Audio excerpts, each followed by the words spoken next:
Samantala po, humingi tayo ng karagdagang update sa ipamamahaging tulong ng pamahalaan sa transport sector sa gitna ng pagsipa ng presyo ng mga produktong petrolyo.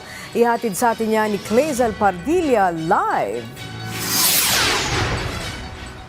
Angelique, ipinag-utos na ni Pangulong Ferdinand R. Marcos Jr. na simulan na ang pamamahagi ng ayuda sa mga driver at tsoper sa susunod na linggo. Hakbang ito ng pamahalaan para maibsan ang matinding epekto ng pagsirit sa presyo ng produktong petrolyo. Sa ginawang press briefing dito sa Malacanang, sinabi ng Department of Social Welfare and Development na makatatanggap sila ng 5,000 pisong ayuda at sisimulan ang distribusyon sa Martes, March 17. Uunahin ang mga tricycle at jeepney driver.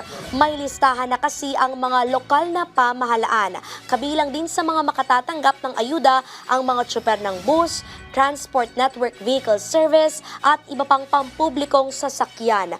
Ayon sa DSWD, 30 bilyong piso ang inilaan sa pamamahagi ng ayuda sa mga apektado ng pagtaas ng presyo ng langis sa ilalim ng Assistance for Individuals in Crisis Situation. Sa susunod na linggo rin, dedesisyonan ang posibleng pag-alis sa ilang gastusin ng mga airline companies gaya ng landing at take-off fees na karaniwang ipinapasa rin sa mga mananakay.